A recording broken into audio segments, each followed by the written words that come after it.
तथागत शाक्यमुनि गौतम बुद्ध लगायत सम्पूर्ण बुद्ध बोधिसत्वहरू तथा महान कृपलु मेरो समस्त कल्याण मित्रहरूको चरणमा वन्दना चढाउँदै आज मिति 2079 वैशाख 14 गते तदनुसार यस नेपाल बौद्ध धर्म परिचय समाजद्वारा आयोजित बौद्ध धर्म प्रवचन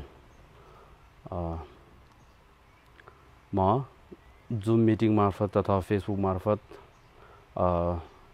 जोडिनु भएका सम्पूर्ण दर्शक वृन्दहरूमा म नेपाल बौद्ध धर्म परिचय समाजका निर्देशक किशुन यिशुको तर्फबाट यहाँहरू सबैलाई न्यानो अभिवादन तथा नमस्ते टसिदेले व्यक्त गर्दछु।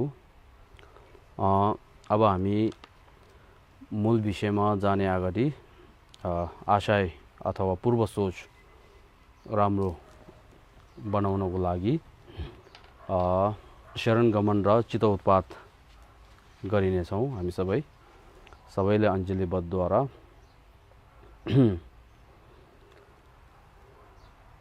नमो तस्स भगवतो अरहतो सम्मा सम्बुद्धस्स बुद्धं शरणं गच्छामि धर्मं शरणं गच्छामि संघं शरणं गच्छामि बुद्धं शरणं गच्छामि धर्मं शरणं गच्छामि संघं शरणं गच्छामि बुद्धं शरणं गच्छामि धर्मं शरणं गच्छामि संघं शरणं गच्छामि।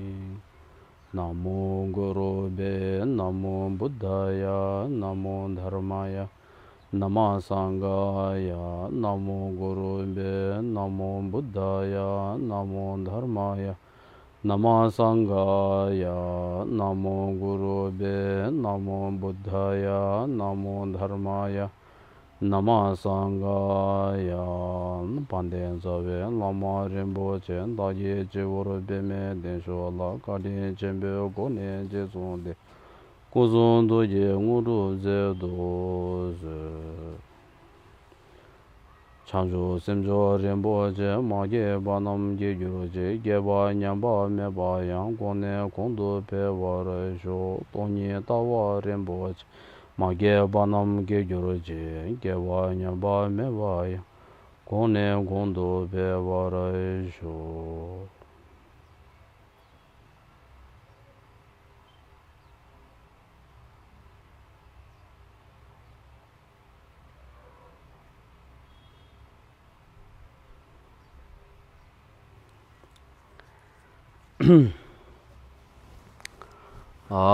अब हामी मूल विषयमा प्रवेश गरौँ।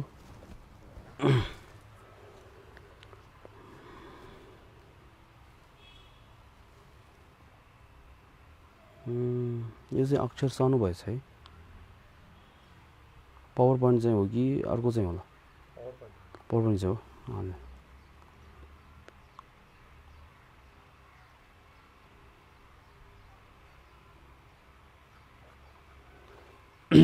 ठिक छ। नेपाल बौद्ध धर्म परिचय समाजका अध्यक्ष धर्मनिरपेक्ष प्रवर्तक केशरी लोप्साङ दावाज्यूको बोधवासी बोधिचार्य अवतार प्रवचनको 22औं श्रृङ्खला नेपालीमा व्याख्या भनेर आज चाहिँ श्री गुरु धर्मनिरपेक्ष केशरी लोप्साङ दावाज्यूको बोध भाषामा भएका बोधिसत्व चार्य अवतारको 22औं 22 श्रृङ्खला अनि अब नेपालीमा हामी अध्ययन गर्नेछौँ।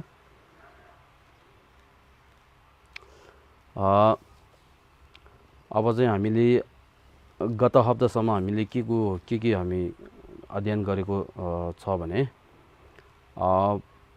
पहिलो परिच्छेददेखि दोस्रो परिच्छेदको पहिलो परिच्छेदमा चाहिँ हामीले बोधिचित्तको लाभ बोधिचित्तको अनुशंसा बोधिचित्त अनि उत्पन्न भयो भने त्यसको तत्काल र अनि भविष्यको लाभ फाइदा अनुशंसा के छ भने त्यसको विषयमा हामीले अध्ययन गरिसकेका थियौँ र त्यसपछि दोस्रो परिच्छेदभित्र अनि पहिलो श्लोकदेखि दोस्रो परिच्छेदभित्रको पहिलो श्लोकदेखि 9औं श्लोकसम्म हामीले त्यहाँसम्म चाहिँ के आएको छ भन्दाखेरि त्यहाँसम्म चाहिँ मौलिक बोधिचित्त ग्रहण गर्नको लागि अनि दोस्रो परिच्छेद र तेस्रो परिच्छेदको 9 श्लोकसम्म हो। अघि मैले दोस्रो परिच्छेदको 9 श्लोक भने नि, त्यो होइन। दोस्रो परिच्छेदको सुरुदेखि तेस्रो परिच्छेदको 9 श्लोकसम्म अनि बोधिचित्त, मौलिक बोधिचित्त हामीले ग्रहण गर्दाखेरि त्यसको अगाडि जानुपर्ने अनि हेतुमा 2, प्रत्यय र उपादान हेतु भनेर 2 हुन्छ। त्यसमध्ये प्रत्यय हेतु भनौँ, त्यो चाहिँ पाप शोधन गर्ने र अनि पुण्य सञ्चय गर्ने भने त्यो विषयमा त्यहाँसम्म हामीले गइसकेको र त्यहाँदेखि 10औं श्लोकदेखि 21 श्लोकसम्म चाहिँ तेस्रो परिच्छेदको 10औं श्लोकदेखि 21 श्लोकसम्म चाहिँ मौलिक बोधिचित्त ग्रहण गर्नको लागि त्यसको अगाडि जानुपर्ने 2 हेतुमध्ये दोस्रो अनि उपादान हेतु भन्छ। त्यो उपादान हेतुको विषयमा हामीले अथवा बोधिचित्तको अनि के अरे चित्त शोधन गर्ने, मनमा तालिम दिने हो, त्यसको विषयमा चाहिँ 10औं श्लोकदेखि 21औं श्लोकसम्म हामीले अस्ति गइसकेको हौँ छ। र त्यहाँदेखि 22 र 23 श्लोक, त्यो 2 श्लोक चाहिँ के हो भन्दाखेरि तेस्रो परिच्छेदको 22 र 23 श्लोक चाहिँ अनि मौलिक बोधिचित्त ग्रहण गर्ने त्यसको विषयमा हो, त्यो 2 श्लोक चाहिँ। अब त्यहाँदेखि आज 24 श्लोकदेखि अनि तेस्रो परिच्छेदको अन्तिम श्लोकसम्म के हुन्छ भन्दाखेरि आजको यो जुन अन्तमा प्रसन्नको भावना भनेर अनि बोधिचित्तको पहिलो परिच्छेदमा बोधिचित्तको अनुशंसाहरू सबै पढेर अनि ज्ञान प्राप्त हुने, त्यहाँदेखि दोस्रो परिच्छेददेखि तेस्रो परिच्छेदको 9 श्लोकसम्म चाहिँ अनि पाप शोधन र पुण्य सञ्चय गर्ने, त्यहाँदेखि 10औं श्लोकदेखि 21औं श्लोकसम्म चाहिँ अनि के अरे उपादान हेतु मति शोधन भनेर चित्तलाई तालिम दिने, त्यहाँदेखि मौलिक बोधिचित्त ग्रहण गरेर अब त्यसपछि के गर्ने हो भन्दाखेरि प्रसन्न भावना गर्ने, आफू स्वयंले त्यस्तो अनि अमूल्य रत्न त्यस्तो पाएकोमा ग्रहण गर्न सकेकोमा चाहिँ अनि एकदमै प्रसन्न भावना गर्ने भने त्यसको विषयमा आज हामी अध्ययन गर्नेछौँ। अब त्यसपछि त्यो सकेपछि हामीले बोधिचित्त ग्रहण गर्ने बेलामा बोधिचित्तको शील हामीले थप्ने बेलामा कसरी थप्नुपर्छ भने त्यसको विधि भने अन्तिममा छोटकरीमा भन्नेछु भने पहिलो यो भन्न चाहन्छु। अब त्यसमा तेस्रो अन्तिम अन्तमा प्रसन्नको भावनामा 2 भनेर अन्तमा भने त्यो पूर्व, मौलिक अनि अन्तिम अथवा विसर्जन भनौँ, त्यसमा भनेको है अन्तमा स्वयं प्रसन्नको भावना गर्ने, स्वयं प्रसन्न भावना गर्ने र दोस्रो अरूलाई प्रसन्न भावना गराउने भनेर आफू स्वयं पनि बोधिचित्त उत्पन्न भएको यो जुन मानव जीवनमा बोधिचित्त उत्पन्न गर्न सकेकोमा स्वयं पनि एकदमै खुसी हुने र अरूले पनि त्यसद्वारा खुसी दिलाउने, खुसी भावना गराउने हो, त्यो 2 हो। अब त्यसमा पहिलोमा 2 संयोग गरी संक्षेपमा देखाउने, दोस्रो बृहत रूपले व्याख्या भनेर 2। त्यसमा पहिलो संयोग गरी संक्षेपमा देखाउने बारे ग्रन्थमा यसरी भन्नुभएको छ भनेर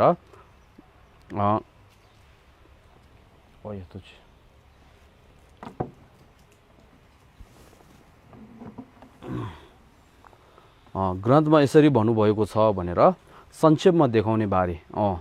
अब त्यसमा त्यसरी मतियुक्तले सुप्रसन्न मन र बोधिचित्त ग्रहण गरी अन्तमा पनि बृहत हुनको लागि यो चित्त हर्षित भएको छु भनेर त्यसरी भनेर, कसरी भन्दाखेरि त्यसरी भनेको के, त्यसरी भन्दाखेरि जुन त्यसरी मति भनेको चाहिँ त्यसरी मतियुक्तले भनेर त्यो साधारण मतियुक्त भनेको होइन, साधारण बुद्धियुक्त भएको भने त्यो भनेको होइन। यहाँ चाहिँ कसरी भन्दाखेरि प्रथममा बोधिचित्तको लाभ अनुशंसा थाहा भए, अध्ययन गरेर ज्ञात भए, त्यसपछि बोधिचित्त अनि ग्रहण गर्नको लागि बोधिचित्तको शील अनि थप्नको लागि त्यसको अगाडि पाप शोधन र पुण्य सञ्चय गर्नुपर्ने रहेछ भनेर त्यसरी ज्ञात भएर त्यसमा अभ्यास गरी अनि मौलिक बोधिचित्त ग्रहण गरेकोमा त्यस्तो ग्रहण गर्ने अनि मति युक्त भनेको। अब संक्षेपमा भन्दाखेरि बोधिचित्तको शील कसरी थाप्नु पर्ने रहेछ, बोधिचित्तको शील कसरी ग्रहण गर्नुपर्ने रहेछ भने त्यसको विधिमा निपुण भएको मतियुक्तले भनेको। यो मति चाहिँ साधारण मति होइन, बुझ्यो है। त्यसरी मतियुक्तले सुप्रसन्न मन र भनेर यो चाहिँ के हो भन्दाखेरि मन खुसीद्वारा भनेको है, मन खुसीद्वारा।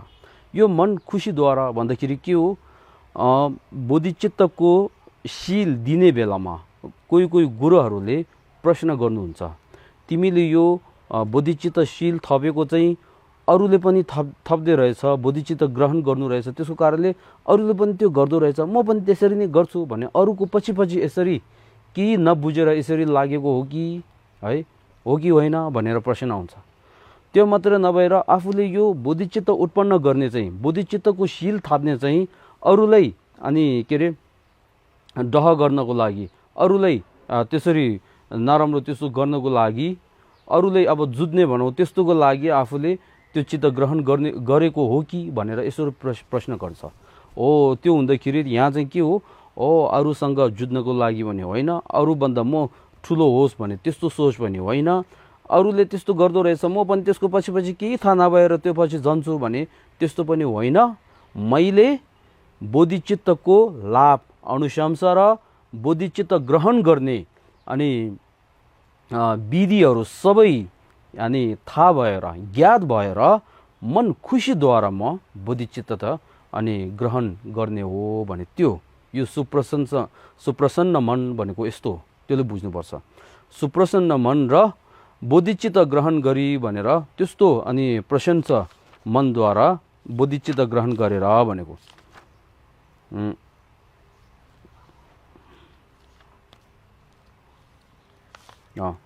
बोधिचित्त ग्रहण गरी अन्तमा पनि भनेर, अब बोधिचित्त ग्रहण गरिसकेपछि बोधिचित्तको शील थापिसकेपछि अब यसरी बसेर हुँदैन, के गर्नुपर्छ, अन्तमा पनि भनेर त्यसको पछि बोधिचित्तको शीलमा कति रहेछ, मूल शील कति छ, हाँगाको शील कति छ, त्योहरू सबै ज्ञात भएर अनि त्यसमा राम्ररीसँग के अरे पालन गर्छु र बोधिचित्तलाई अनि बृहत रूपले अनि उत्तरोत्तर भनौँ विकास गर्छु भने त्यो बृहत हुनको लागि यो चित्त हर्षित भएको छु भनेर हो त्यो प्रसन्न गर्ने अनि गर्व हुने अथवा आफूले आफूलाई प्रशंसा गर्ने हो त्यस्तो भनेको हर्षित भएको छु भनेर। अर्थात् त्यसरी मतियुक्त बोधिसत्वहरूले भनेर यो मतियुक्त भन्यो, मति चाहिँ साधारण मति होइन रहेछ है, यो मति भनेको चाहिँ बोधिचित्तको शील बोधिचित्त अनि ग्रहण गर्ने विधिहरू सबैमा विधिमा एकदमै निपुण भएको त्यस्तो मतिले भनेको। मतियुक्त बोधिसत्वहरूले मन अति प्रसन्न एवं श्रद्धाद्वारा दुई प्रकारका बोधिचित्त स्थिर रूपले भनेर दुई प्रकारका बोधिचित्त भन्दाखेरि प्रानिधि बोधिचित्त र प्रस्थान बोधिचित्त भने त्यो। प्रानिधि बोधिचित्त भनेको पहिला मैले धेरैचोटि भनिसकेको थिएँ, म प्राणीहरूको लागि बुद्धता प्राप्त गर्छु भने त्यो। अनि प्रस्थान बोधिचित्त भनेको चित्त ग्रहण गरेको मात्र नभई अनि शीलहरूलाई पनि म पालना गर्छु भने त्यो, 6 पारमिताहरूलाई अभ्यास गर्छु भने त्यो। त्यसको कारणले दुई प्रकारका बोधिचित्त स्थिर रूपले ग्रहण गरेर छाया हुन नदिई उत्तरोत्तरको उपाय पनि बृहत रूपले भावना गर्नको लागि यो चित्त यसरी प्रसन्न गरी गर्व गर्दछु भनेर आफू स्वयं अनि प्रसन्न भएको। त्यसको कारणले त्यो यो श्लोकले देखाउनु भयो है।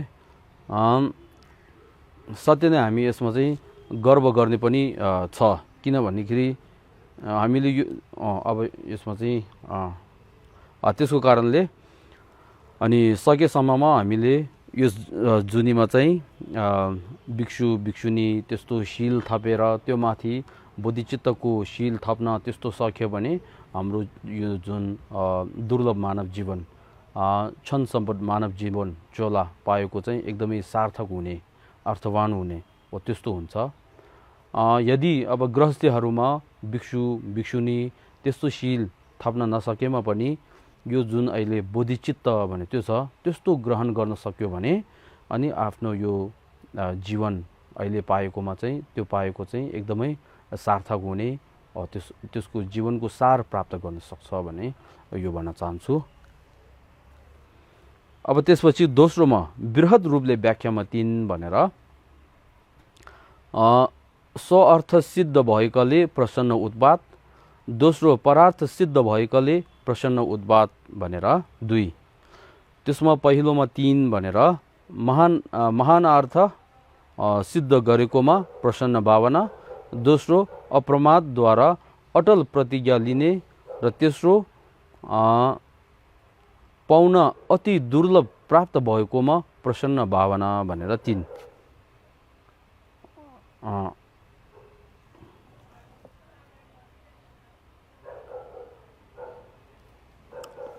अब त्यसमा पहिलो महान अर्थ सिद्ध गरेकोमा प्रसन्न भावना बारे ग्रन्थमा यसरी भन्नुभएको छ भनेर महान अर्थ सिद्ध गरेको भने यो महान अर्थ भनेको के हो भन्दाखेरि सम्पत्ति अनि के अरे आर्थिक सम्पत्ति त्यस्तो केही भनेको होइन। यो यहाँ चाहिँ महान अर्थ भनेको अनि अति अनि पाउन दुर्लभ अनि गाह्रो त्यस्तो भएको अनि बोधिचित्त भने त्यस्तो बोधिचित्त अनि उत्पन्न भएको कारणले आफ्नो मनमा ग्रहण गरेको कारणले महान अर्थ अनि सिद्ध भयो भन्थ्यो। त्यस्तो सिद्ध गरेकोमा चाहिँ प्रसन्न भावना गर्ने भन्थ्यो।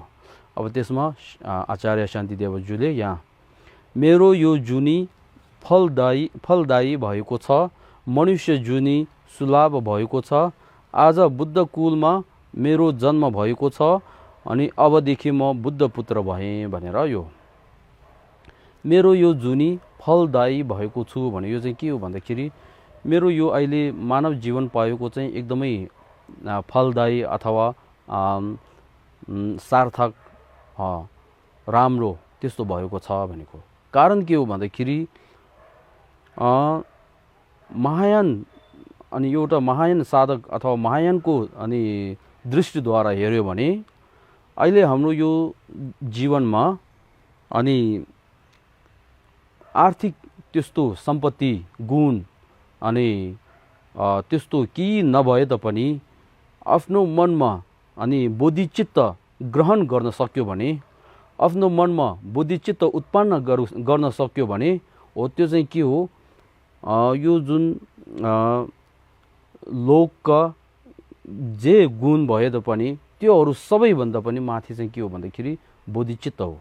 त्यसको कारणले बोधिचित्त उत्पन्न भएको चाहिँ के हो भन्दाखेरि यो जुनीमा मैले यसरी प्राप्त गर्न सकेको चाहिँ मैले यो जुनी चाहिँ यो जन्म चाहिँ फलदायी भयो भन्थ्यो। त्यस्तो पाउने एकदमै गाह्रो भएको त्यस्तो पाएको कारणले अब जो व्यक्तिसँग आर्थिक त्यस्तो भौतिक सम्पत्ति त्यस्तो जे भए तापनि यदि त्यसको मनमा बोधिचित्तको मन अनि त्यस्तो ग्रहण गर्न सकेको छैन भने अब एक महायानद्वारा हेर्यो भने त्यसको केही लाभ भएन।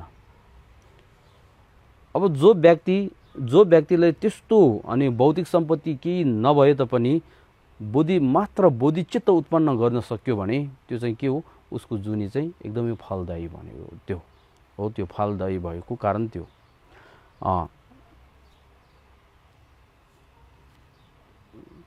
मनुष्य जुनी सुलभ भएको छ भनेर हामीले चाहिँ त्रिविशको भस्म पारेर यो भावसागरमा संसारमा धेरै पटक हामीले अनि जन्म लिन्छौँ।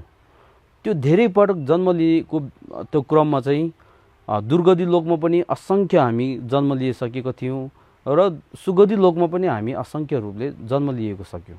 तर पनि अहिलेसम्म त्यस्तो अनि पाउने गाह्रो दुर्लभ भएको बुद्धिचित्त भने हामीले पाएको छैन। त्यसको कारणले अहिले यो जुनीमा चाहिँ अनि हामीले त्यस्तो मनुष्य जीवन पाएकोमा बुद्धिचित्त ग्रहण गर्न सकेकोमा त्यो जुनी चाहिँ के भयो भन्दाखेरि सुलभ भयो भनेर हो। त्यो मनुष्य जुनी सुलभ भएको छ भन्थ्यो। आज बुद्ध कुलमा मेरो जन्म भएको छ भनेर त्यस्तो बोधिचित्त ग्रहण गरेर बोधिचित्त उत्पन्न भएर बोधिसत्व भएको कारणले अनि के भयो भन्दाखेरि बुद्धको कुलमा जन्म भयो अथवा बुद्धको कुलमा अनि परिणत भयो भनेर यसरी भन्नुभएको। अब यो चाहिँ बुद्धको कुलमा भन्दाखेरि समृद्धि अनि चित्त द्वारा अनि भन्ने तरिका एउटा र परमार्थ चित्तद्वारा भन्ने भनेर दुई छ।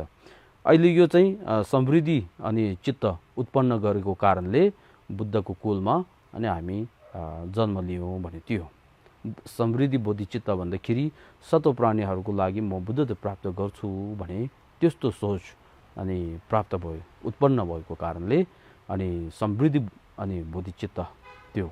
अब परमार्थ अनि त्यसको अनुसार भन्ने हो भने महायानको 10औं भूमि मध्ये पहिलो प्रथम भूमि चाहिँ प्राप्त हुनुपर्छ।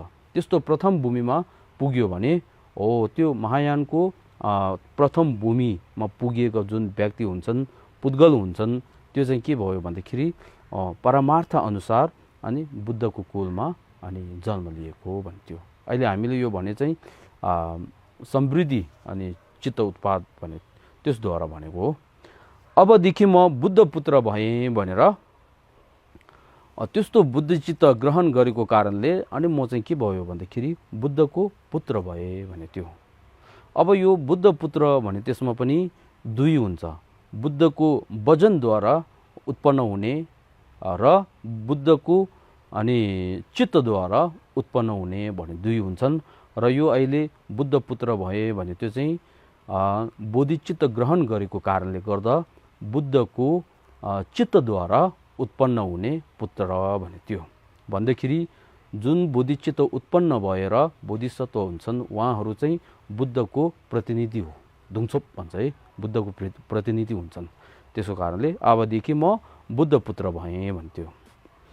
त्यसमा अर्थात् आज चित्त ग्रहण गरेको यो समय चाहिँ मैले यो मनुष्यको जीवन प्राप्त भएको क्षण सम्पद अर्थवान गरेको छु।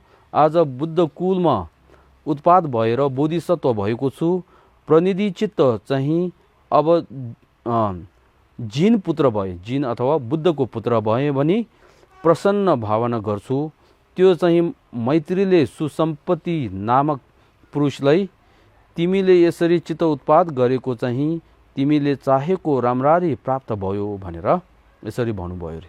तिमीले राम्रो मानव जीवन प्राप्त गरेको छ, जीवलोकमा तिमी राम्ररी जिउने छ आदि भनिए चाहिँ हो भनेर यहाँसम्म चाहिँ त्यसको अर्थ भयो। अब त्यसपछि दोस्रो अप्रमादद्वारा अटल प्रतिज्ञा लिने बारे ग्रन्थमा यसरी भन्नुभएको छ भनेर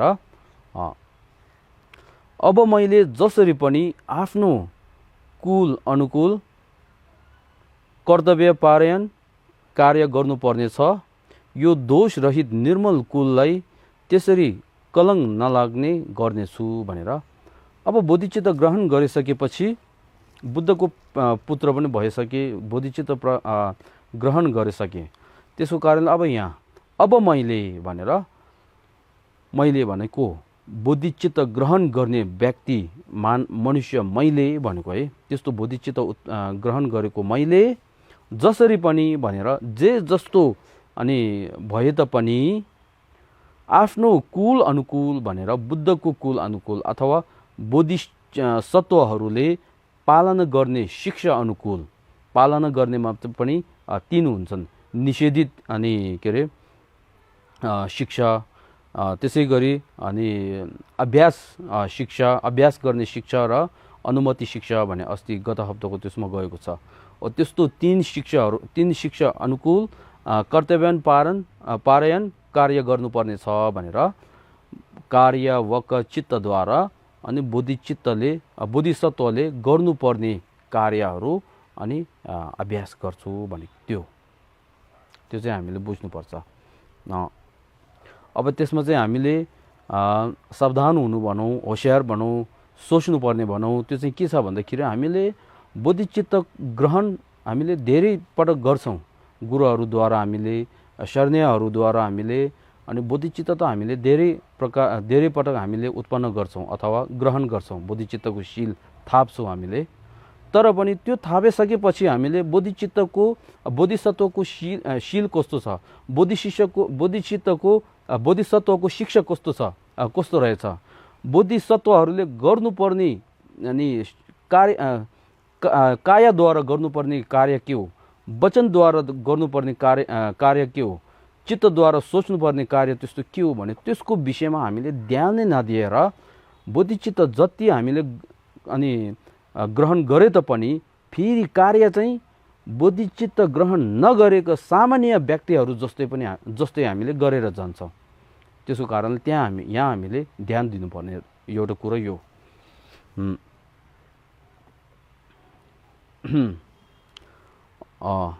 यो दोष रहित निर्मल कुललाई भनेर, दोष रहित भन्दाखेरि दोष भनेको चाहिँ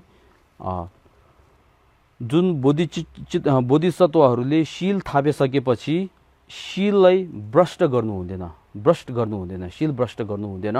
त्यो शीलमा चाहिँ अनि कार्यद्वारा गर्ने अनि के अरे शीलको विपरीत भनौँ है, कार्यद्वारा अनि वचनद्वारा चित्तद्वारा भनेर अब भनौँ, कार्यद्वारा र चित्तद्वारा भनौँ। त्यस्तो कार्यद्वारा बोधिसत्वको शीलको विपरीत त्यस्तो हामीले गर्यो भने त्यो दोष हो। विचारद्वारा पनि सदैव परहितको सोच हुनुपर्छ। आफू मात्रै सोचे त्यस्तो भयो भने अनि त्यो चाहिँ एउटा दोष हो। त्यस्तो दोष रहित निर्मल कुललाई भनेर त्यस्तो दोष नभएको बोधिसत्वको एकदमै साफा एकदमै राम्रो त्यस्तो निर्मल कुललाई भने त्यो कुललाई त्यसरी कलङ्क नलाग्ने गर्नेछु भनेर कुललाई भने त्यो अब त्यस्तो शिक्षा तिनीहरूलाई अनि के अरे भ्रष्ट हुन नदिएर अनि राम्ररीसँग पालना गर्नेछु भनेर त्यसरी भनेको हो।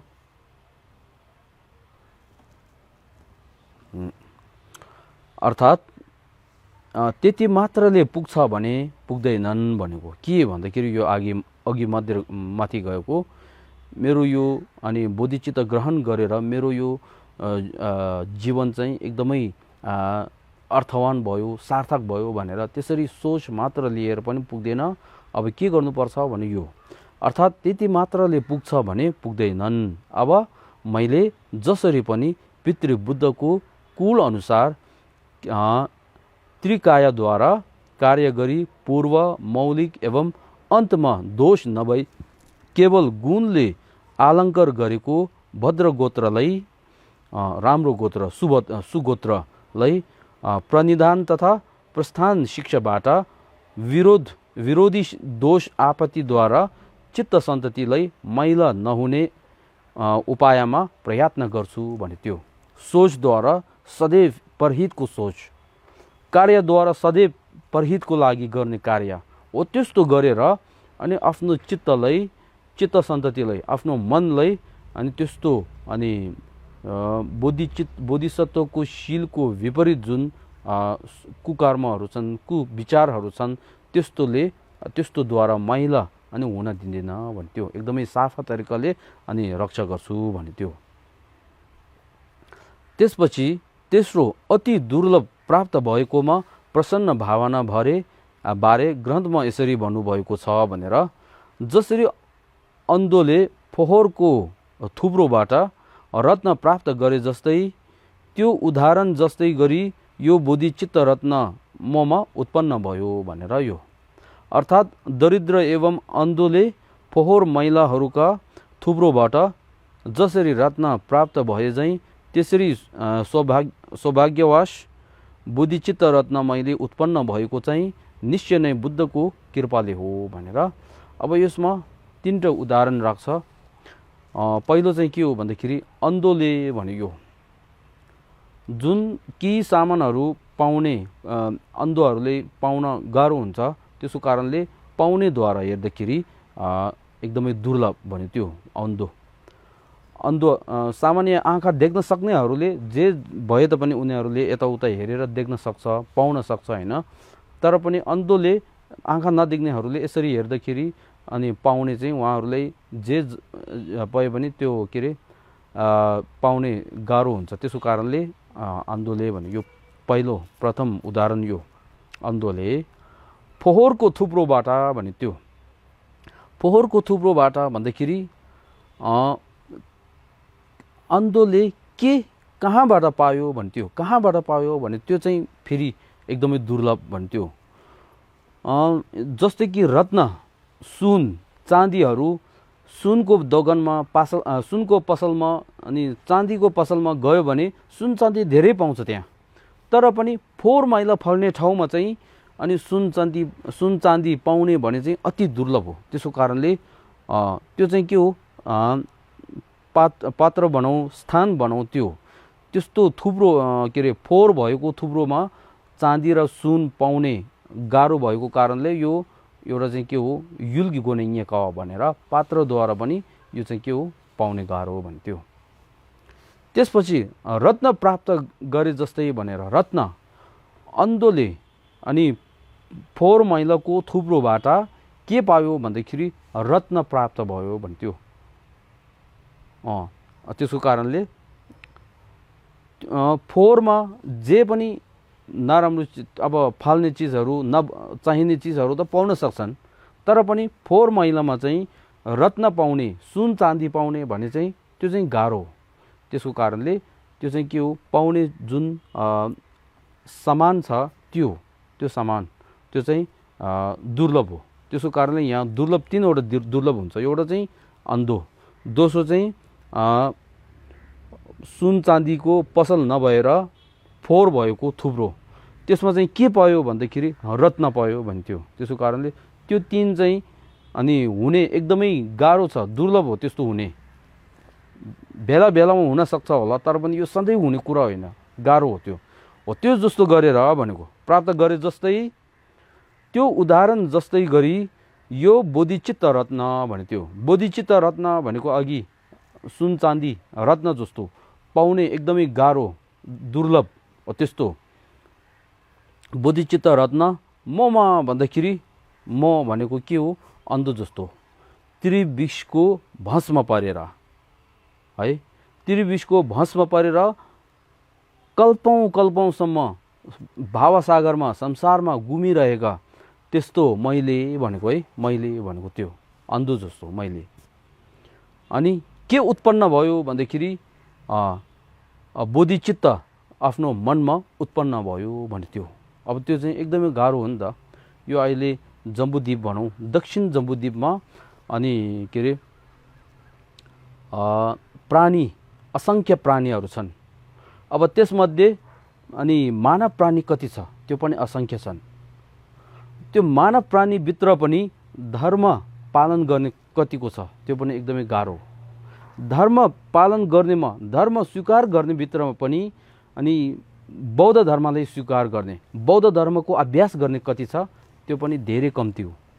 बौद्ध धर्ममा पनि थेरवाद अनि के अरे अहिले यो महायान भनेर त्यसमा पनि महायानको अनि धर्ममा अभ्यास गर्ने त्यसमा लाग्ने भनेको त्योभन्दा पनि कम्ती हो। अब त्यो महायान त्यसमा पनि सत्य नै बोधिचित्त उत्पन्न गरेर त्यस्तो अभ्यास गर्ने भने त्यो चाहिँ अति दुर्लभ हो, पाउने गाह्रो। त्यसको कारणले यहाँ अति दुर्लभ प्राप्त भएकोमा भने त्यो अब बोधिचित्तको सत्य नै अहिले बोधिचार्य अवतारभित्र प्रथम परिच्छेदमा बोधिचित्तको अनुशंसा लाभ र त्यस्तो हामीले अध्ययन गरेर अभ्यास गरेर पढेर त्यसको लाभहरू सबै हामीले बोध गर्यो भने सत्य नै हामीले ज्ञात भयो भने अनि त्यस्तो बोधिचित्त आफ्नो मनमा एकचोटि ग्रहण गर्न सक्यो भने त्यसको अनि के भन्छ अब फाइदा त्यसको लाभ त्यसले के अनि दिलाउँछ भनेर त्यस्तो ग्रहण गर्न सकेकोमा एकदमै के हुन्छ खुसी हुन्छ र त्यस्तो अनि पाउन पनि गाह्रो भएको भनेर महसुस हुन्छ। त्यस्तो पाउन गाह्रो भएको प्राप्त गर्न अनि गाह्रो भएको त्यस्तो आफ्नो मनमा अहिले यो जुनीमा अनि ग्रहण गर्न सकेको प्राप्त गर्न सकेकोमा चाहिँ त्यो चाहिँ मैले के अरे प्राप्त गर्न सक्यो भने त्यो उत्पन्न भयो भने त्यो। त्यसको कारणले यहाँ जस्तै गरी यो बोधिचित्त रत्न ममा उत्पन्न भयो भने त्यो है।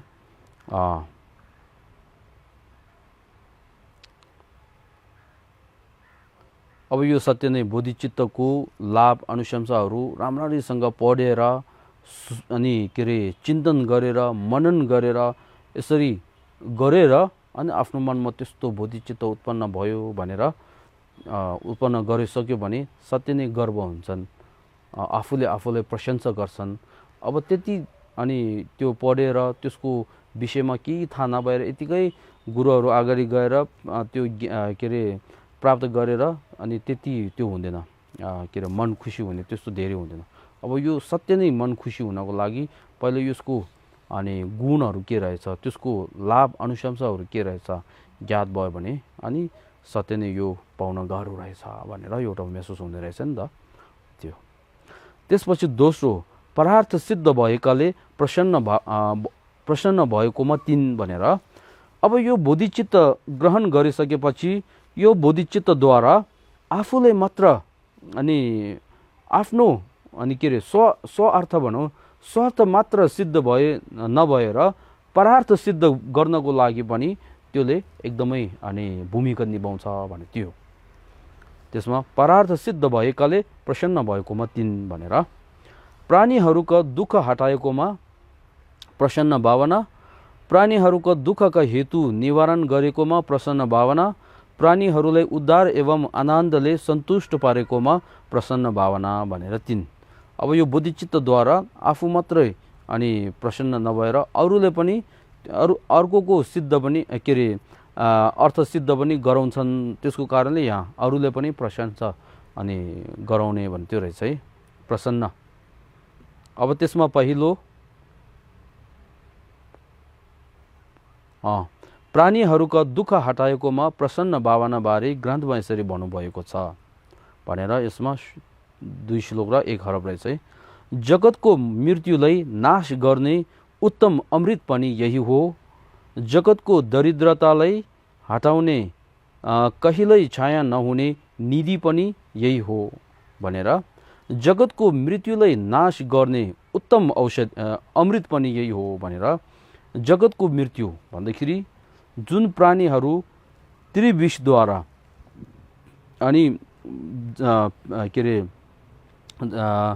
संसारमा जन्म लिने, फेरि त्रिविषको भस्म परेर संसारमा मृत्यु हुने भने त्यस्तो मृत्यु हुने, त्यो सबैलाई नाश पर्ने, त्यो सबैलाई अनि दामन गर्ने, त्यो सबैलाई हटाउने, जरादेखि काट्ने भनेको चाहिँ के हो भन्दाखेरि यही अनि बुद्धिचित्त यही हो भनेर। त्यो उत्तम अमृत पनि यही हो भने यो चाहिँ के हो, बुद्धिचित्त नै हो भनेको।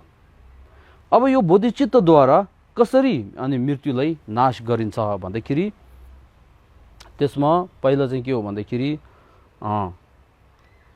श्री दलाई लामा गुरुजीले के भन्नुहुन्छ भन्दाखेरि यहाँ चाहिँ जो व्यक्तिले परहितको लागि बोधिचित्त अनि अभ्यास गरिन्छन् त्यो व्यक्तिले विशेष गरेर खास गरेर मैत्री र अनि के अरे त्यसलाई माया दया भन्छ नि त, मैत्री र करुणाको अभ्यास धेरै गर्छन् भने त्यो जति त्यो व्यक्तिले मैत्री र अनि करुणाको अभ्यास गर्छन् त्यो मान्छेको मन चाहिँ सदैव खुसीसँग अनि शान्तिसँग बस्न सक्ने, केही समस्याहरू हुने बेलामा पनि मन विचलित नभएर अनि के भन्छ शान्ति अनि गर्न सक्ने हो, त्यस्तो हुन्छ। मन एकदमै फराकिलो मन शान्तमा बस्न सक्छ। जति मन शान्तमा बस्न सक्छन् त्यति अनि जिउको जुन जिउमा भएका नसाहरू छन्, जिउ नसाभित्र जाने जुन रगतहरू छन्, ब्लड सर्कुलेसन तिनीहरू राम्रो हुन्छन्। जति त्यो राम्रो हुन्छन् त्यो व्यक्तिको आयु चाहिँ लामो समयसम्म बस्न सक्छन् भने त्यो एउटा कुरा चाहिँ यो। अब दोस्रो चाहिँ बोधिसत्व 4 अवतारमा बोधिचित्तको विषयमा अनि व्याख्या गरेको छ भनेर सोच्दाखेरि धेरै जस्तोले के सोच हुन्छ भन्दाखेरि समृद्धि बोधिचित्तको विषयमा मात्र हो कि भनेर सोच हुन्छन्। समृद्धि बोधिचित्त भनेको अघि भन्यो नि त, बोधिचित्त उत्पन्न गरेर अनि कार्यहरू राम्रोसँग गर्ने, अरू परहितको लागि कार्य गर्ने, दान दिने, शीलमा राम्रोसँग बस्ने भन्ने त्यो हुन्छ नि त। त्यो मात्र होइन, त्यो भित्र चाहिँ बोधिचार्य अवतारभित्र समृद्धि बोधिचित्त मात्र नभई परमार्थ बोधिचित्त हुन्छ त्यो भित्र। भन्दाखेरि शून्यताको विषयमा यहाँ आउँछ। त्यसको कारणले जो व्यक्तिले शून्यता, अब परमार्थ बोधिचित्त भनौँ, त्यस्तो अनि ग्रहण त्यो भएको कारणले जति अनि शून्यताको विषयमा अध्ययन गरेर अभ्यास गरेर भावना गर्छन् त्यति अनि त्यो व्यक्तिले के गर्छ, अब त्यो व्यक्तिले यसरी भावना गर्दै गर्दै जब अनि शून्यताको अर्थ प्रत्यक्ष बोध हुन्छन्, त्यो व्यक्तिले चाहिँ बिस्तारै के गर्छ, जरण मरणको अनि जरा जस्तो चाहिँ के हो भन्दाखेरि त्रिविक्ष हो। त्यस्तो त्रिविक्षलाई चाहिँ जरादेखि अनि कट्न सक्छन्। जब यदि त्रिविक्ष अब जरादेखि कट्न सक्यो भने त्यो त्रिविक्षद्वारा अनि हुने जुन कुकर्महरू छन् त्योहरू सबै के हुन्छ, नष्ट हुन्छन्। जब कुकर्महरू नष्ट हुन्छन्, त्यो कुकर्मद्वारा अनि संसारमा जन्म लिने भने त्यो चाहिँ नष्ट हुन्छन्, लिनु पर्दैन। जब संसारमा अनि त्रिविक्षद्वारा अनि जन्म लिनु पर्दैन भने त्यसद्वारा त्रिविक्षद्वारा मरण पनि हुनु पर्दैन। त्यसको कारणले जगतको मृत्युलाई नाश पर्ने भने त्यो नाश गरिने उत्तम अमृत पनि यही हो भनेर दुई प्रकारका बोधिचित्त भन्थ्यो। अब यही हो त्यो। त्यसपछि जगतको दरिद्रतालाई हटाउने भनेर जगतको अब के भन्छन्,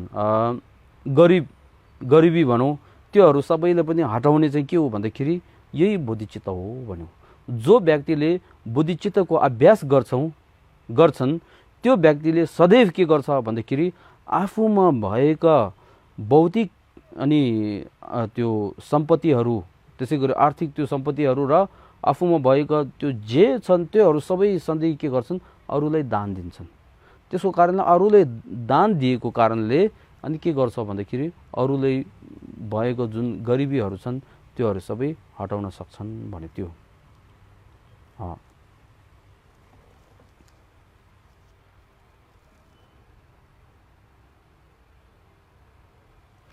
त्यसै गरी कहिल्यै छाया नहुने निधि पनि यही हो भनेर बोधिचित्त यही नै त्योहरू सबै हो भनेर यसरी भन्नुभएछ नि। जगतको व्याधि शान्त पर्ने उत्तम औषधि पनि यही हो भनेर जगतको व्याधि शान्त पर्ने भनेर जगतका जुन प्राणीहरूका तत्कालका जीव दुख्ने दुःखहरू छन्, त्यसै गरी मनका अनि दुःख, त्यसै गरी मनमा भएको जुन त्रिविषहरू छन् त्योहरू सबै अनि शान्त पर्ने, त्योहरू सबै हटाउने उत्तम औषधि भने के हो भन्दाखेरि बोधिचित्त नै हो भनेर यसरी भन्नुभएछ। भाव मार्गमा घुमेर थाकेकालाई जगतको विश्रामदायक वृक्ष पनि यही हो भने त्यो। अब हामी उदाहरण राख्यो भने कोही व्यक्ति एक ठाउँदेखि अर्को ठाउँमा जाँदाखेरि त्यो पनि के अरे घाम धेरै चार्को भएको बेलामा दिउँसो यसरी जाँदाखेरि एकदमै थकान महसुस हुन्छ नि त। त्यस्तो थकान महसुस हुने बेलामा चाहिँ अनि यदि त्यो बाटोको बिचमा चाहिँ अनि पिपलको बोट जस्तो त्यस्तो केही वृक्षहरू छन् भने त्यो वृक्षको मुनि बसेर त्यसको शीतलद्वारा के हुन्छ भन्दाखेरि उहाँले एकदमै शान्ति, उहाँले थकान मेट्नको लागि एउटा सुकुन महसुस दिन्छ त्यसले। हो त्यही जस्तो गरेर भाव मार्गमा घुमेर थाकेकालाई भनेर प्राणीहरू जुन त्रिविषको कारणले गर्दाखेरि एक अनि लोक के भन्छ, अब एक छ जुन त्यो छ लोक छन्, त्यो छ लोकमा एक लोकदेखि अर्को लोकमा यसरी गरेर मानवदेखि फेरि के अरे दुर्गति लोकमा, फेरि सुगति लोकमा यसरी गरेर एक लोकदेखि अर्को लोकमा अनि त्रिविषद्वारा जाने बेलामा अब त्यसरी जाने बेलामा के हुन्छ भन्दाखेरि मनलाई एकदमै दुःख हुन्छन् भने त्यो अब मन तन दुवैले दुःख हुन्छन् भने त्यो त्यस्तो घुमेर बस्दाखेरि एकदमै के हुन्छ अनि दुःखद्वारा थकान हुन्छन् भने त्यो त्यस्तो थकानलाई थाक्नेलाई अनि हटाउने भनेको चाहिँ के हो भन्दाखेरि उत्तम उपाय भने त्यो चाहिँ अनि बोधिचित्त यही नै हो। त्यसको कारणले त्यो बोधिचित्त चाहिँ के हो भन्दाखेरि अनि विश्राम गर्ने अनि वृक्ष जस्तो हो भनेर यसरी भन्नुभएको छ।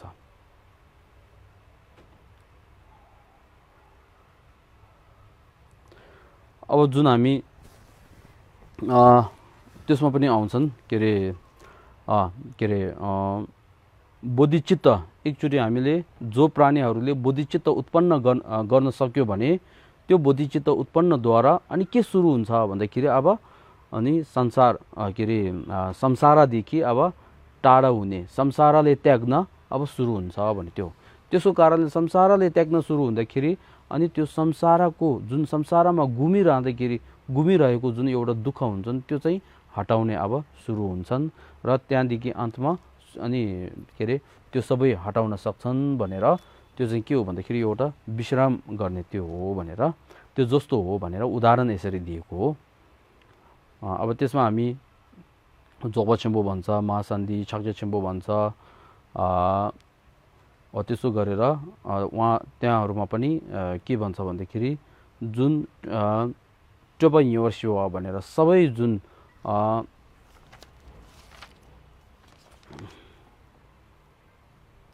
विकल्प उपशान्त भन्छ है। विकल्प उपशान्त भनेको चाहिँ त्यस्तो विकल्प उपशान्त अनि उत्पन्न भयो भने के हुन्छ भन्दाखेरि अनि थाकेको त्योहरू सबैलाई अनि नाश गरेर विश्राम पाउँछ भने त्यो विकल्प अनि उपशान्त भने त्यस्तो अनि अब महाशान्ति भनौँ त्यसमा पुग्दाखेरि हो त्यस्तो। त्यसको कारणले हाम्रो यो कुशलनामे सेलुङ्गो अनि गोन्डोठी भित्र पनि सेम्गेमा बोधिचित्त त्यसमा चाहिँ भावना गर्नेमा पनि त्यो छ नि त। नाचो नाओ छुदे जुरेकी खोवा लुगु युदे ख्याम्नेटो राङ्री युसे यिङसु ङेसुचिर छेमेसी गाने सेमकेत हो भने यसरी भन्नुभएछ नि त। राङ्री युसे यिङसु ङेसुचिर भनेर अनि के अरे त्यो विकल्प उपशान्तमा अनि विश्राम हुनको लागि छेमेसी गाउने भनेर चार असीम अनि चित्तद्वारा अनि चित्त उत्पन्न गर्छु भनेर यसरी भन्नुभएछ नि त हो त्यो। अब त्यसपछि सम्पूर्ण जगतलाई दुर्गतिबाट मुक्त गराउने पुल पनि यही हो भनेर सम्पूर्ण जगतलाई दुर्गतिबाट भनेर जुन दुर्गति लोकबाट अनि पार हुने दुर्गति लोकलाई त्याग्ने हो त्यो पनि के हो भन्दाखेरि अनि बोधिचित्त त्यही नै हो भनेको यहाँ चाहिँ। अर्थात् स्वतन्त्र रहित मृत्यु हुने जगतको मृत्युपतिलाई नाश गरिने उत्तम अमृत पनि बोधिचित्त उत्पन्न गर्ने यो नै हुन्। कारण किनकि त्यो चित्तद्वारा वृद्ध र मृत्यु नहुने स्थानमा पुर्याउँछ। त्यति मात्र नभई सामग्री तथा धर्मको उपभोग अक्षय दिएकाले जगतका दरिद्रतालाई हटाउने अक्षय कोष पनि चित्त उत्पाद यी नै हो रे हुन्। फेरि जगतका सर्व रोग शमन गरिने उत्तम औषधि पनि बुद्धिचित्त उत्पन्न गर्ने त्यही हो।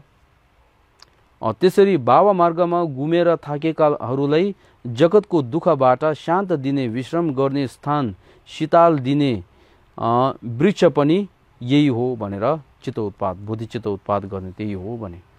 त्यति मात्र नभई सम्पूर्ण जगत प्राणीहरू दुर्गतिबाट मुक्ति गराउने पुल पनि पुल जस्तो अब भनौँ पुल भन्दाखेरि के हो तल एकदमै गाई जस्तो खोला जस्तो त्यस्तो भएको कारणले मान्छेहरू अब व्यक्तिहरू प्राणीहरू एक ठाउँदेखि अर्कोमा पार गर्दाखेरि यो बिचमा के हुनुपर्छ पुलले अनि मद्दत गर्छ। त्यो पुलले के गर्छ एक ठाउँदेखि अर्को ठाउँमा राम्ररीसँग पुर्याउन सक्छ। त्यस जसो गरेर दुर्गति लोकदेखि दुर्गति लोकलाई त्यागेर अनि सुगति लोकमा जाने त्यो बाटो जस्तो अनि पुल जस्तो हो भनेर यसरी भनेको बुझ्यो है। योहरू त्योहरू राम्रो रहेछ नि त यो शब्दहरू। जगतको मृत्युलाई नाश गर्ने उत्तम अमृत पनि बोधिचित्त उत्पाद गर्ने यही हो। जगतको दरिद्रतालाई हटाउने कहिल्यै क्षय नहुने निधि पनि यही हो भनेर बोधिचित्त उत्पाद गर्ने त्यही हो। जगतको व्याधि शान्त पार्ने उत्तम औषधि पनि यही हो भनेर बोधिचित्त उत्पन्न गर्ने त्यही हो। बाबा मार्गमा घुमेर थाकेकालाई जगतको विश्रामदायक वृक्ष पनि यही हो भनेर बोधिचित्त उत्पन्न गर्ने त्यही हो भनेर यसरी लेखिएको रहेछ है। अब त्यसपछि दोस्रो ज्ञेय होइन एकछिन है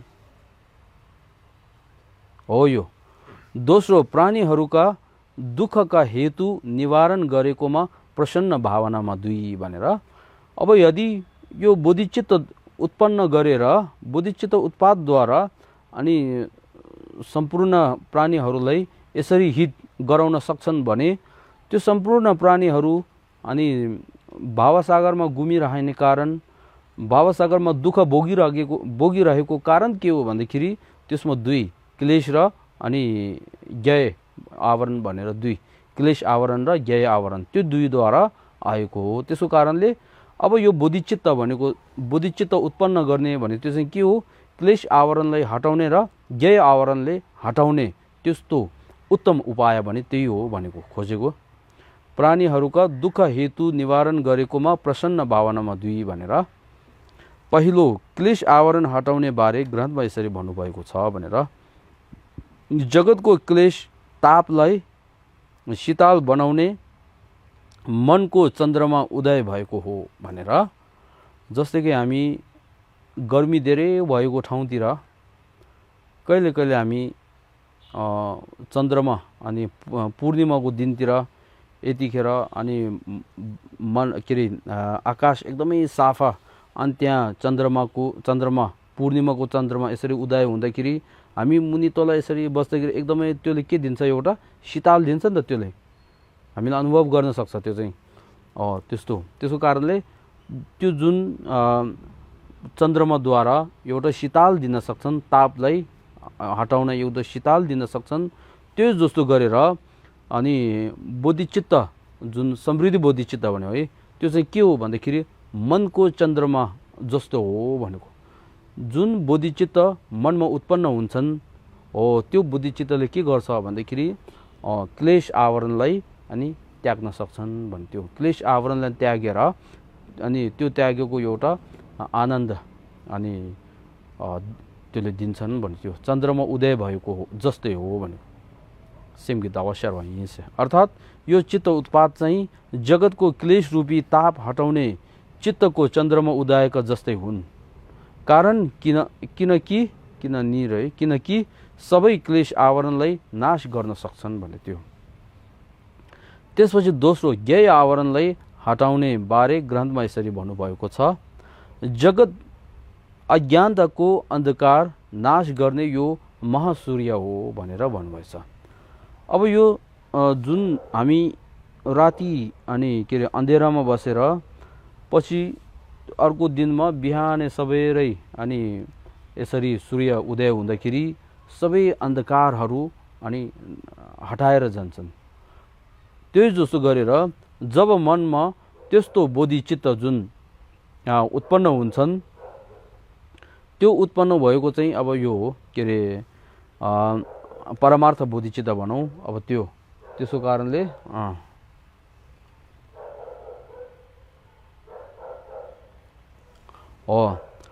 त्यस्तो चित्तद्वारा के हुन्छ भन्दाखेरि त्यो चित्तले के गर्न सक्छन् भन्दाखेरि बोधिचित्त उत्पन्न गरेकाले अनि सबै अनि ज्ञेय आवरणहरू त्रिविश मात्र नभएर त्रिविशको कारण के हो त्यो अब ज्ञेय आवरण भन्दाखेरि छाप जस्तो त्रिविशको जुन न्योमोङ थुक्सुम त्रिविशको जुन मूल जरो छन् त्यसको एउटा छाप जस्तो हो। त्यो छाप भनौँ सेटिप भन्छ है हो। त्यस्तो छापलाई पनि अनि जरोदेखि काट्न सक्ने हो त्यस्तो एउटा चित्त उत्पाद गर्यो भने त्यो चित्त उत्पादद्वारा हो त्यस्तो गर्न सक्छन् भने त्यो। त्यसको कारणले बोधिचित्त उत्पन्न गर्यो भने मनमा भएको त्रिविश र त्यसको छाप अनि ज्ञेय आवरण सबैले काट्न सक्छन्। त्यसको कारणले अनि प्रसन्न भावना गरेको बुझ्यो है। जगतका अज्ञानताको अन्धकार नाश गर्ने यो महासूर्य जस्तो हो भने, अर्थात् जगतका क्लेश रहित अज्ञान रूपी ज्ञेय आवरण भने त्यो न्यमोजे माइम्बे मिसे भेटिबा भन्छ है। क्लेश रहित अज्ञान रूपी ज्ञेय आवरणको दोषहरू जरोबाटै हटाउने ठुलो सूर्य उदयका पनि हुन्। कारण विशाल सम्भारले सजाएका शून्यता बोध गरेको भने यहाँ भयो नि त। विशाल सम्भारले सजाएका भनेर सम्भार धेरै अनि के अरे सञ्चय गरेर त्यसद्वारा जुन शून्यताको बोध हुन्छन्, त्यस्तो शून्यता बोध अनि द्वारा बोध गरेको कारणले गर्दा अनि सबै ज्ञेय आवरणहरूलाई नष्ट पर्न सक्छन् भने त्यो शून्यता बोध गरेको बुद्धिले ज्ञेय आवरणको जरो काट्नेछन् भने त्यो।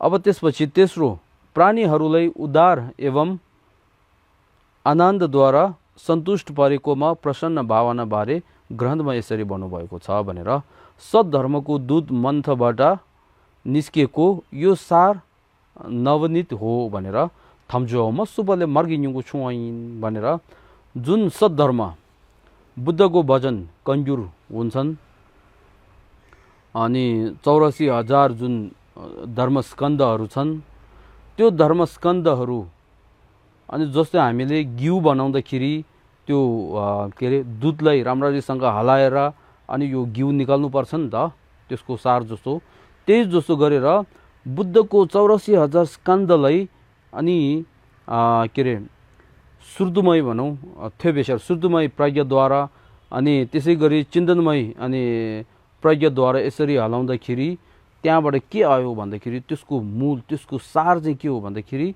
अनि यो बोधिचित्त उत्पन्न गर्ने त्यो हो भने थम्जोमा सुबले मर्गिनुको छुइ भनेर यो सद्धर्मको दूत मन्थबाट निस्किएको यो सार नवनीत हो भनेर यसरी भन्नुभएछ।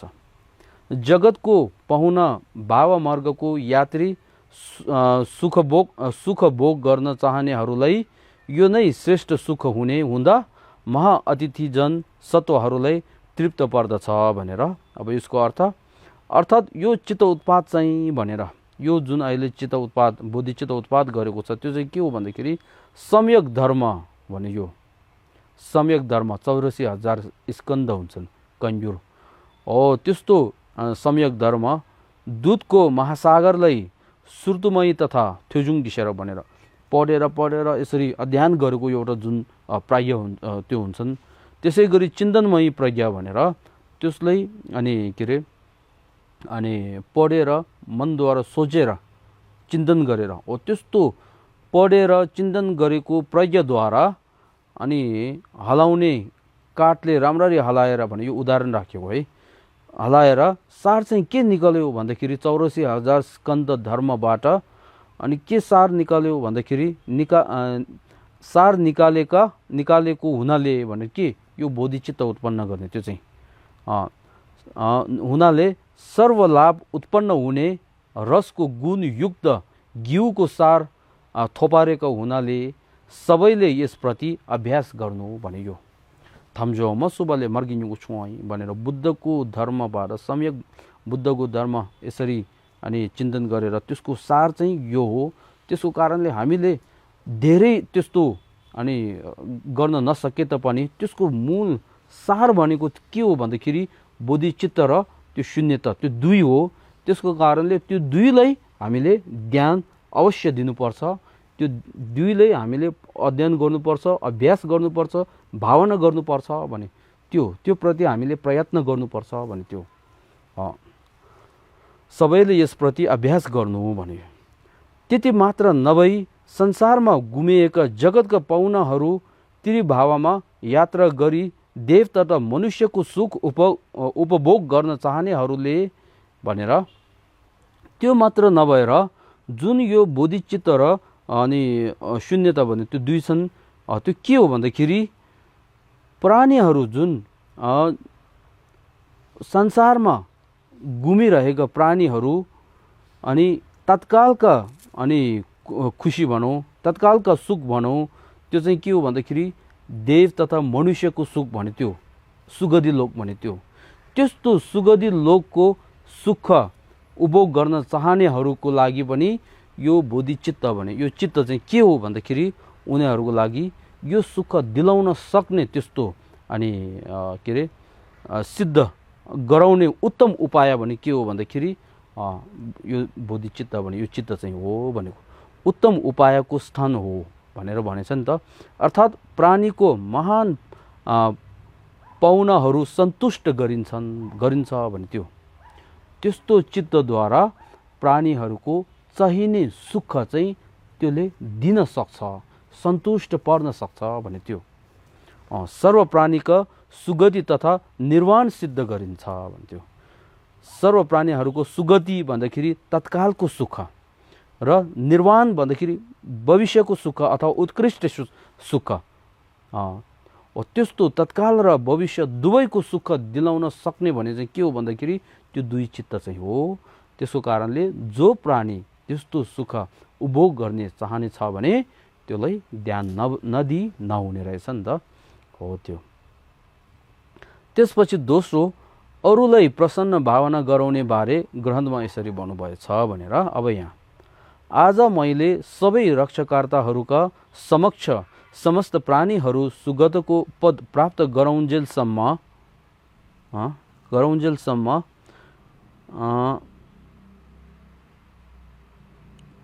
सबै प्राणीलाई अतिथिको रूपमा आमन्त्रण गरिसकेकाले देव असुर आदि सबैले यसलाई अभिनन्दन गर्नुहोस् भने यो। अब यो चाहिँ के हो, यहाँ एउटा छुट यो अलि भए छैन रहेछ। आज मैले सबै रक्षाकर्ताहरूका समक्ष भनेको, अब मैले के गर्यो भन्दाखेरि आज सबै रक्षाकर्ताहरू सबै शारणीयहरूको समक्ष उनीहरूको अगाडि समस्त प्राणीहरू सुगतको पदमा अनि के अरे पुर्याउँछु भने त्यो। अब यहाँ चाहिँ अलि भए छैन रहेछ, नगराउन्जेलसम्म भनेर लेखेको छ, यो होइन। डोवा देशी निदनी भनेर समक्ष मैले के गर्छु भन्दाखेरि समस्त प्राणीहरू सुगतको पदमा, यहाँ मुनि छ, सम्पूर्ण रक्षाकर्ताहरूको समक्ष समस्त प्राणीहरू उत्कृष्ट सुख लाभ अनि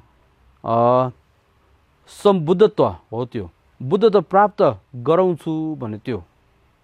गराउन्जेल भन्दैछ नि त, यो गराउन्जेलसम्म भन्यो यो होइन, म गराउँछु भने त्यो। सत्व प्राणीहरू सबै बुद्ध भूमिमा म पुर्याउँछु भनेर यसरी भनेको। कसको अगाडि? समक्ष अनि शरणीयहरू अगाडि यसरी भन्नुभयो, मैले अब सबै प्राणीहरू बुद्धको अनि बुद्धत्व अनि पदमा अनि पुर्याउँछु। त्यो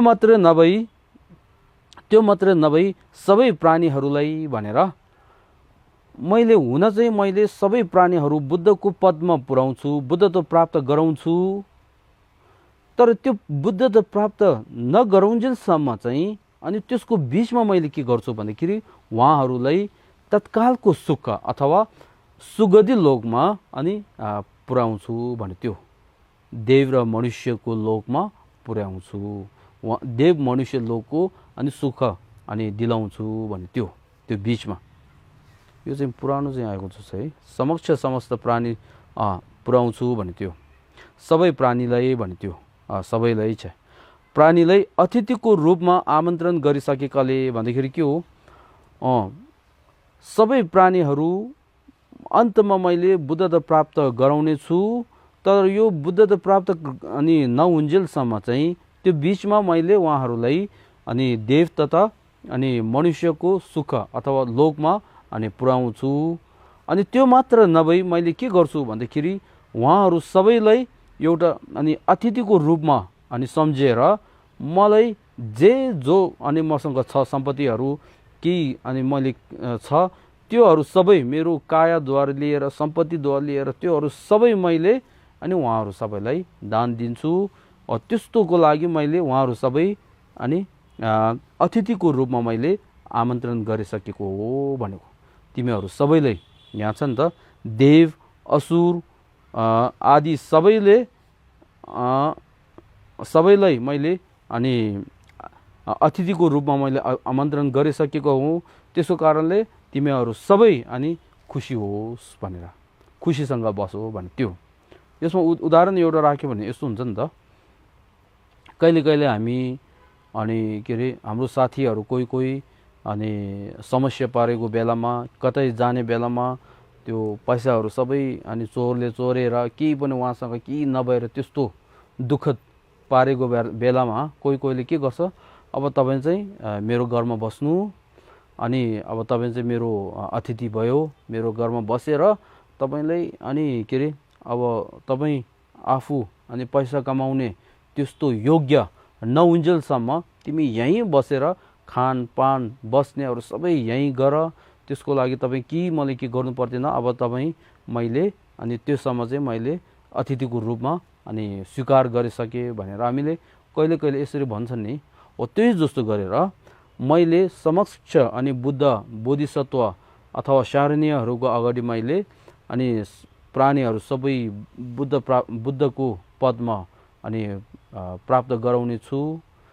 त्यो मात्रै नभई त्यो बुद्धता प्राप्त नहुन्जेलसम्म बिचमा चाहिँ मैले उहाँहरू सबै तत्कालको सुख अथवा देव र मनुष्यको लोकमा पुर्याउने छु। अनि त्यो मात्रै पनि नभएर मलाई जो छ त्योहरू सबै उहाँहरूलाई अनि दिएर अनि अथवा उनीहरू सबैले अतिथिको रूपमा स्वीकार गरेर उहाँहरूले मेरो यो काया अनि त्यसै शरीर र सम्पत्तिहरू जसरी उहाँहरूले अनि उपभोग गर्न चाहिन्छ, प्रयोग गर्न चाहिन्छ, त्यही जसो अनि प्रयोग गर्न सकोस्।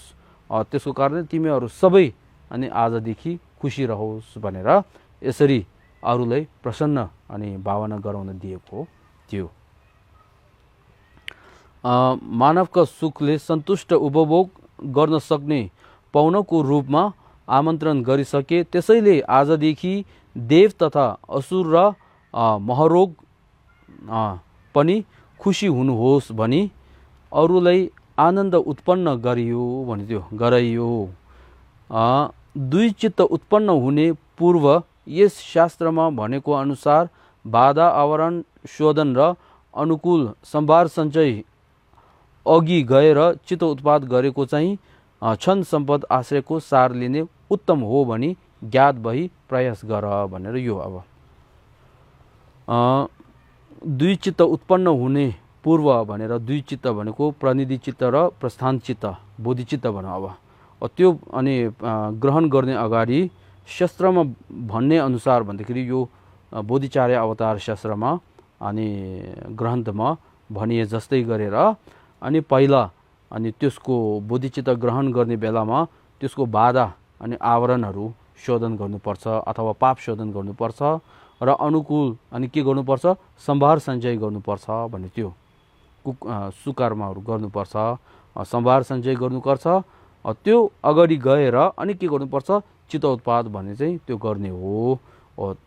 चित्त उत्पाद गरेको चाहिँ क्षण सम्पद आश्रयको सार लिने भनेर जुन अहिले हामीले दुर्लभ मानव जीवन जुन प्राप्त भएको छ त्यसको सार लिने भने चाहिँ यस्तो हो भनेको। त्यसको कारणले त्यसले अनि प्रयास त्यस्तो हुनको लागि अभ्यास गर्नुपर्छ भने त्यो। अब त्यसपछि अब त्यसमा चाहिँ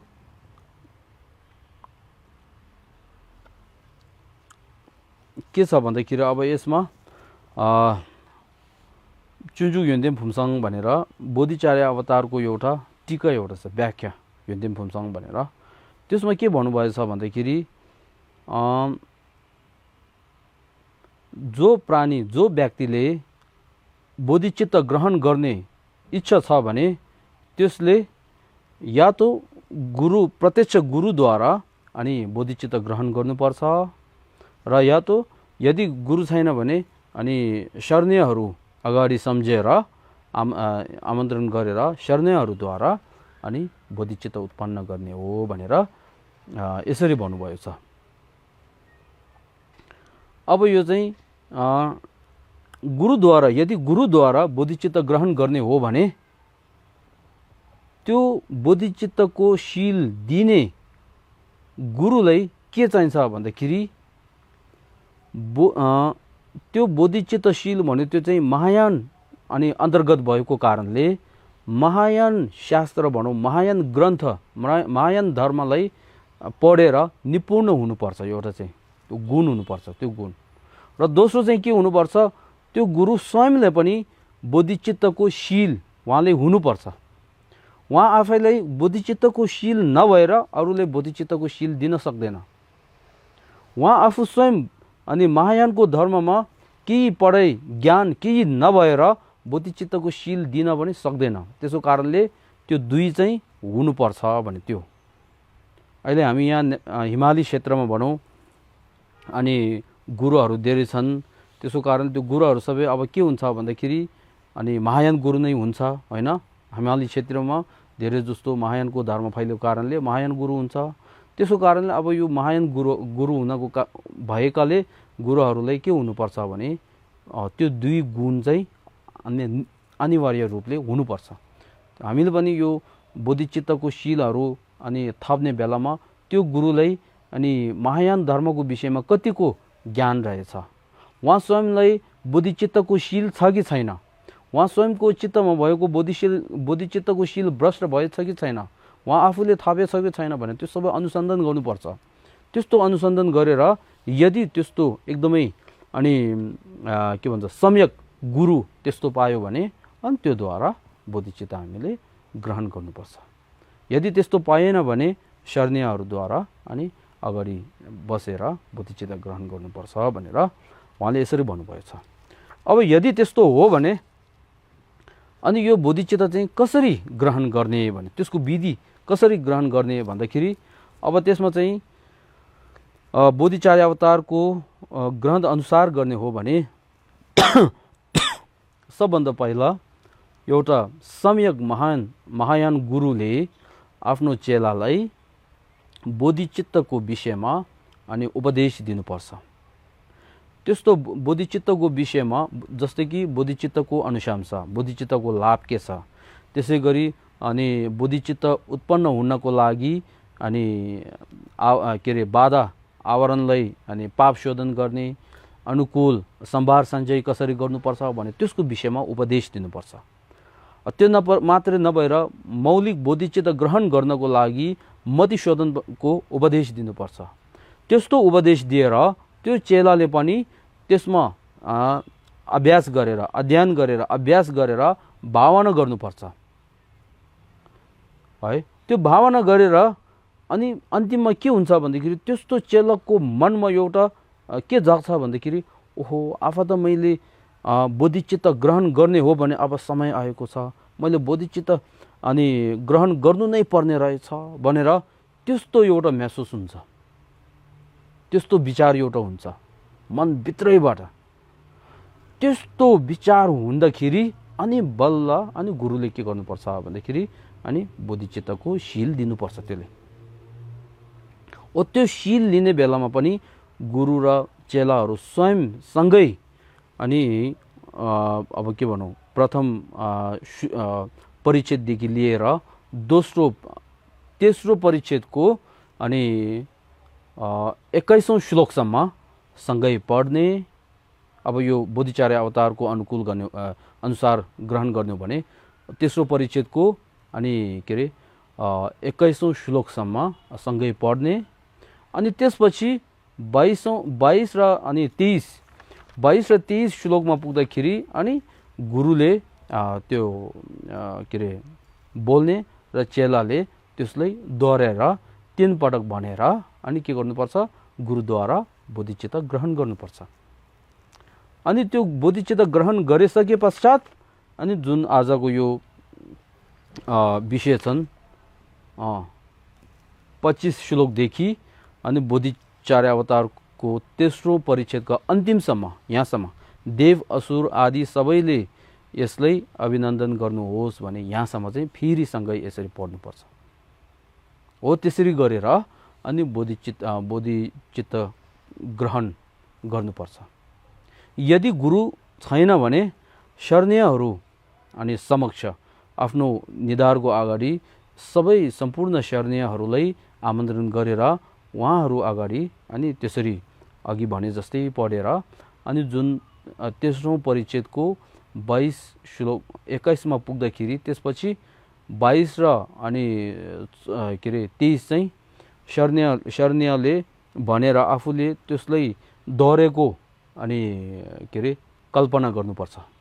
त्यस्तो कल्पना गरेर 3 पटक भनेर तेस्रोको अन्तिम शब्दमा पुग्दाखेरि अनि शरणीयहरूको चित्तमा भएका जस्तै बोधिचित्त अनि मेरो मनमा पनि उत्पन्न भयो भनेर यसरी अनि बोधिचित्त ग्रहण गरेर त्यहाँदेखि अनि 25 श्लोकदेखि अन्तिम श्लोकसम्म चाहिँ अनि के गर्नुपर्छ भन्दाखेरि अनि पढेर यसरी गर्नुपर्छ। हो यहाँसम्म चाहिँ त्यो भयो है। 24 श्लोकसम्म रहेछ है, 34सम्म। अब अन्तमा दोस्रो परिच्छेदको नाम भनेर अब तेस्रो अनि बोधिचार्य अवतार ग्रन्थभित्रको तेस्रो परिच्छेदको नाम के हो भन्दाखेरि बोधिसत्वचार्य अवतारबाट परिग्रहण नामक तेस्रो परिच्छेद समाप्त भयो भनेर परिग्रहण भनेर बोधिचित्त ग्रहण गर्ने त्यसको विषयमा हुने हो नामक अनि तेस्रो परिच्छेद समाप्त भयो भनेर यहाँसम्म चाहिँ सक्यो। अब यहीँ हामी समाप्त गरौँ।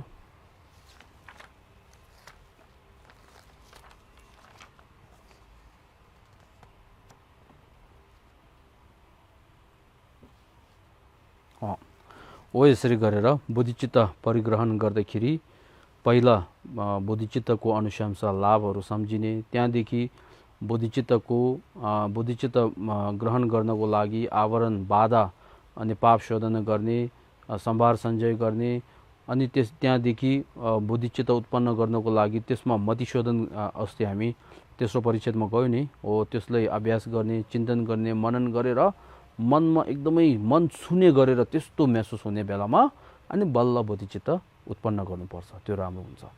केही के अरे त्यस्तो फिलिङ्स नभएर यतिकै अनि गऱ्यो भने त्यसले त्यति केही फरक हुँदैन।